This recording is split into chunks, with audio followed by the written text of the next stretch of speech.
जय माता दी। हर हर महादेव। आज हम स्थित हैं माँ रेवा के तट पर। आते ही मैंने किए हैं भगवान श्री आद्य जगत गुरु शंकराचार्य के दर्शन। शुभ शुरुआत हो चुकी है, अब यात्रा भी सफल हो जाएगी। स्वागत है आप सभी का मिस राजपूताना विद ट्रैवल में। चलो हमारी यात्रा शुरू करते हैं। गुजरात के वडोदरा जिले के दभोई तालुका का छोटा सा शहर चाणोद पवित्र नदी नर्मदा के तट पर स्थित है, जिसे पहले चांदीपुर के नाम से जाना जाता था। चाणोद के पास नर्मदा, ओरसंग और गुप्त सरस्वती का पवित्र संगम त्रिवेणी संगम और दक्षिणी प्रयाग के नाम से जाना जाता है। इस घाट से हम एक नाव में बैठेंगे। नाव वाले सभी भैया यात्री देखते ही अपने नाव में बैठने का मूल्य बोलने लगते हैं। कोई 500 रुपए बोलेगा तो कोई 400। थोड़ी बातें और दाम कम करने की जिद से कोई 200 में भी ले जा सकता है। चलो, मेरे साथी यात्रियों ने बार्गिंग कर दी, क्योंकि वह सब मुझसे काफी बड़े हैं और अनुभवी भी, तो मुझे तो सिर्फ नाव में बैठना ही था। मैं आई हूँ हमारी सोसाइटी की यात्रा की बस में। कच्छ से यहाँ तक का सफर रहा बड़ा मजेदार, क्योंकि सभी यात्री साथीदार मुझसे बड़े हैं, तो सबने मेरी बहुत केयर की और बार बार नाश्ता देना, चॉकलेट देना और बार बार खाना अच्छे से खाया ये पूछते रहना। यानी मम्मी का सारा काम सबने किया, तो मम्मी के बिना की यात्रा मेरी चल गई। बदले में मैंने भी सभी की फोटोज निकाली और अच्छे वीडियो बना के दिए। यानी सब मुझसे बहुत ज्यादा खुश है।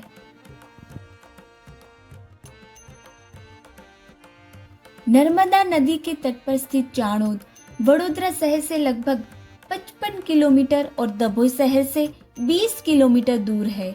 यह शहर चांदोद नाम से भी प्रसिद्ध है। यह दुर्लभ संगम विश्व प्रसिद्ध है। नर्मदा नदी और ओरसंग नदी तो स्पष्ट नजर आती है, क्योंकि दोनों नदी के रंग बिल्कुल भिन्न नजर आते हैं। एक गहरा रंग दिखता है और एक उससे हल्का। परंतु सवाल यह उठता है कि सरस्वती नदी क्यों नहीं दिखती? यही बड़ा रहस्य है। तभी तो इसे गुप्त सरस्वती कहते हैं, क्योंकि सरस्वती भूतले बहती है, इसलिए वह नहीं दिखती। सरस्वती नदी को पुराणों में एक विशेष स्थान प्राप्त है। इस नदी को देवी की तरह पूजा जाता है। पुराणों में बताया गया है कि यह नदी आज भी बह रही है, लेकिन आज ये नदी किसी को दिखाई नहीं देती और विज्ञान के अनुसार वो सैकड़ों साल पहले धरती पर थी, लेकिन आज यह नदी बिल्कुल लुप्त हो चुकी है और कई बार बताते हैं कि भूकंप के कारण यह नदी धंस गई है। शास्त्रों की माने तो सरस्वती नदी एक श्राप के कारण विलुप्त हो गई है और अब दिखाई नहीं देती। वहीं एक और कथा के अनुसार इस नदी को प्राप्त एक वरदान के कारण यह विलुप्त होकर भी अस्तित्व में है। खैर, जो भी हो, पर यहाँ के जो लोकल और नाविक भैया है, उन सब से बात करके यह पता चला कि सरस्वती नदी भूतले बहती रहती है। 3 शक्तिशाली नदियों के संगम ने एक अद्भुत इतिहास रच दिया। यह न केवल एक आकर्षित प्राकृतिक घटना है, बल्कि गहरा धार्मिक महत्व भी रखती है। त्रिवेणी संगम सदियों से एक महत्वपूर्ण तीर्थ स्थल रहा है, जो आध्यात्मिक शुद्धि और मुक्ति पाने वाले भक्तों को आकर्षित करती है। नाव में बैठ के हम आगे थोड़ा एक किनारे रुकेंगे, फिर वहां सब स्नान आदि करेंगे, फिर निकल पड़ेंगे कुबेर भंडारी के दर्शन को। हाँ जी, यहाँ से कुबेर भंडारी और पोइचा भी जा सकते हैं। हाँ जी दोस्तों, यहाँ पे मैं आपको एक बात बता दूं कि अभी तक तो मैंने जो रियल बैकग्राउंड आवाज थी वह ऑफ करके रखी थी, पर मुझे लगता है कि अगर असली आवाज होगी तो आप खुद यात्रा कर रहे हो, ऐसी अनुभूति होगी। तो आप सभी मुझे कमेंट में बताना कि बैकग्राउंड आवाज बंद थी, वह अच्छा लगा कि बैकग्राउंड आवाज जो रियल आवाज है वो सुन के अच्छा लगा।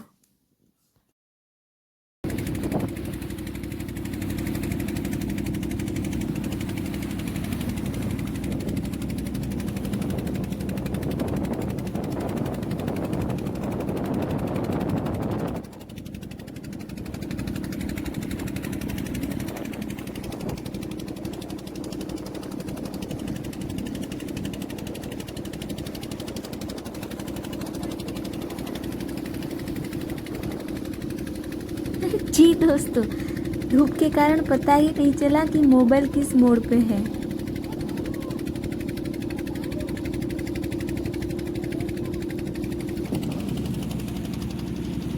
अरे वाह, अब हम पहुंच जाएंगे दूसरे किनारे पे। वहाँ पे माताएं बहनें स्नान करेगी, जिसको पूजा पाठ करना है वो पूजा पाठ करेंगे। जी हाँ दोस्तों, मैं एक बात बता दूँ आपको, अगर मेरी पावागढ़ की यात्रा आप लोगों ने नहीं देखी तो मेरे चैनल को विज़िट करके 2 वीडियोस ज़रूर देख लेना, बड़े ही मज़ेदार है। पार्ट 1 एंड पार्ट 2, उसमें आप देखेंगे माँ काली की लाइव ध्वजा, क्योंकि हम जब वहाँ पे गए थे तो माता काली की ध्वजा चढ़ रही थी। वो लाइव वीडियो है, बहुत ही मज़ेदार है, बहुत ही अद्भुत है, बहुत ही अच्छा है, आप ज़रूर देखना। चलो अब निकल पड़े हैं हम कुबेर भंडारी के दर्शन के लिए। चलो तो कुबेर भंडारी के दर्शन से पहले हम उनकी थोड़ी सी कहानी, हिस्ट्री जान लेते हैं। कुबेर भंडारी मंदिर की 2 प्रचलित कहानियां हैं। इनमें से एक यह है कि कुबेर रावण का बड़ा भाई था, इसलिए उन्हें लंका का राजा घोषित कर दिया। लेकिन इससे रावण बहुत क्रोधित हुआ और उसने भगवान शिव की पूजा करना शुरू कर दिया। शिव ने प्रसन्न होकर उसे शक्ति का वरदान दिया। तब रावण ने लंका पर आक्रमण कर कुबेर को लंका से निकाल दिया। इससे परेशान होकर फिर कुबेर ने शिव की आराधना शुरू कर दी और भगवान शिव को प्रसन्न किया। भगवान शिव उन्हें स्वर्ग का कोषाध्यक्ष घोषित कर देते हैं। जब रावण यह सुनता है तो वह क्रोधित हो जाता है और कुबेर पर हमला कर देता है। भयभीत कुबेर वापस शिव जी के पास आते हैं, लेकिन शिव जी कहते हैं कि दोनों भक्त उनके लिए समान हैं, इसलिए मैं इसमें आपकी मदद नहीं कर पाऊंगा। अगर आपको मदद चाहिए तो आपको माँ दुर्गा की पूजा करनी चाहिए। उसके बाद कुबेर नर्मदा नदी के तट पर माँ दुर्गा की पूजा करते हैं और दुर्गा माँ प्रसन्न होकर उन्हें अभयदान का वरदान देती है और उसके बाद एक मंदिर की स्थापना की जाती है। तो जिस स्थान पर कुबेर ने यह तपस्या की थी उस स्थान का नाम कर्णाली था और आज उस स्थान पर कुबेर भंडारी का मंदिर स्थित है। कुबेर भंडारी मंदिर चाणोद कस्बे के निकट कर्णाली गांव में स्थित है। यह भारत में गुजरात राज्य के वडोदरा जिले में दाभोई के पास स्थित है। यह मंदिर वडोदरा से 60 किमी की दूरी पर स्थित है। मंदिर के दर्शन के लिए भक्तों को नाव से नर्मदा नदी पार करनी पड़ती है। मेरा आप सभी को अनुरोध है कि एक बार यहाँ जरूर आना, क्योंकि यहाँ का जो दृश्य, यहाँ की जो शांति है, बहुत ही अद्भुत है। मैं जितना भी बोल रही हूँ, जितना भी आपको बता रही हूँ, वो कम ही समझे। चलो मेरे साथीदारों का भी एक परिचय हो जाए। चलो आप सब भी इन लोगों को देख लिए, कितनी मौज मस्ती में है।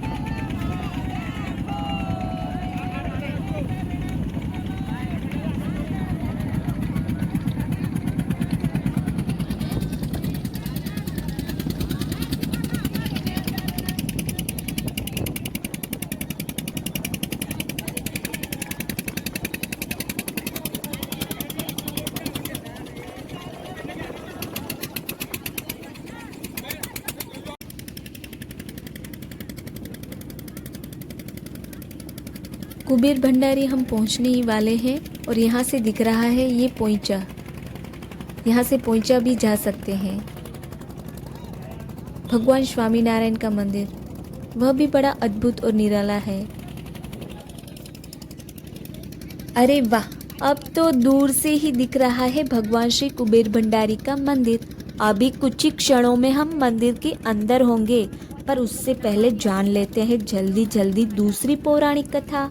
एक बार भगवान शिव देवी पार्वती के साथ नर्मदा नदी के पास इस जंगल से गुजर रहे थे। लंबी पैदल यात्रा के कारण देवी पार्वती को भूख और प्यास लगी, जिसके कारण उन्होंने भगवान शिव के लिए कुछ भोजन और पानी का अनुरोध किया। लेकिन भगवान शिव को आसपास जल और भोजन नहीं मिला, इसलिए उन्होंने भोजन और पानी के रूप में रहने का फैसला किया, ताकि जब भी अन्य तीर्थयात्री उस स्थान पर जाए तो उन्हें भोजन और पानी मिल सके। इसलिए भगवान कुबेर भंडारी नाम अपनाकर वहीं रहे, जिन्हें भोजन और पानी का देवता कहा जाता है। बस मंदिर के अंदर जाने के लिए थोड़ी सी ही सीढ़ियाँ चढ़ी तो सबसे पहले माता काली का मंदिर आया। माँ की मूर्ति बड़ी ही अद्भुत और निराली थी। माता के दर्शन किए और बाईं तरफ देखा तो प्राचीन सिद्ध गुफा थी, और वह थी कुबेर भंडारी की तपस्या स्थली। उसमें एक अद्भुत बात यह थी कि वहाँ के जो पंडित जी थे, उन्होंने प्रसाद में मुझे कच्चे चावल दिए और कहा कि ये यहाँ का प्रसाद है, इन्हें आप अपने पर्स में या घर जाकर तिजोरी में रख सकते हैं। तो मैंने बड़ी ही श्रद्धा से वो प्रसाद ग्रहण किया और एक छोटी सी पॉलीथीन में उसको डालकर संभाल के रख दिया। गुफा में 3 शिवलिंग के बाद माता पार्वती के दर्शन किए। माता के पास में ही कुबेर का यंत्र था, भंडारे की चाबी, कुछ सिक्के और यंत्र बड़े अद्भुत थे। अब निज मंदिर में प्रभु के दर्शन करेंगे।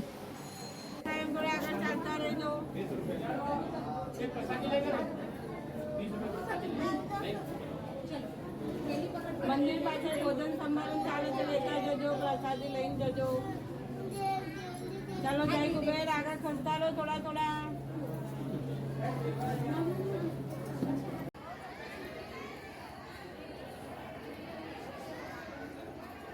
जय कुबेर भंडारी। ये है प्रभु के मंदिर के ध्वजा के दर्शन, बहुत ही सुंदर। मंदिर में भीड़ बहुत थी पर दर्शन हो गए, ये बढ़िया बात है। देखो कितनी लंबी लाइन है। मंदिर के प्रांगण में ही माता बहुचर का मंदिर और सामने ही रणछोड़राय जी का मंदिर है, उसके भी दर्शन कर लेते हैं। पास में ही कुबेर भंडारी की वंशावली का एक बड़ा सा पोस्टर। ये है माता, बड़ी छोटी और प्यारी सी मूर्ति। और ये है हमारे रणछोड़राय जी, बड़ी प्यारी मूर्ति। सामने ही एक कांच की पेटी में कुबेर भंडारी की सारी पगड़ियाँ। धूप के कारण मैंने भी पगड़ी बांध ली। बस अब वो घड़ी आ गई, जिस अलौकिक दृश्य देखने के लिए मैं बेताब थी, अब वो ज़्यादा दूर नहीं, बस सामने ही। मैं तो यह सोचकर ही आश्चर्यचकित हूँ कि ये कैसे संभव है। दोनों नदियाँ साथ में बह रही है, फिर भी एक है गहरे रंग की और दूसरी है उससे थोड़े से हल्के रंग की, फिर भी अलग और भिन्न भिन्न।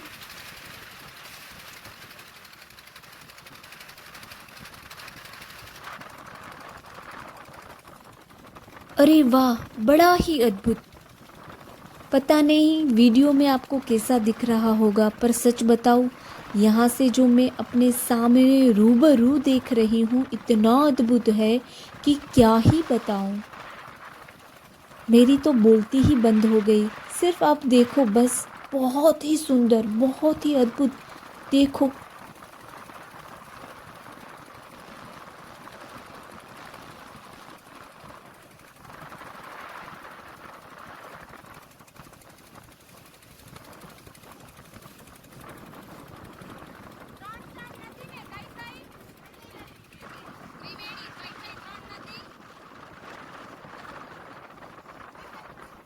हमारे नाविक भैया यही बता रहे हैं कि नर्मदा और ओरसंग बिल्कुल नजर आती है, पर गुप्त सरस्वती नीचे से यानी कि भूतला बहती है, इसलिए वह नजर नहीं आती।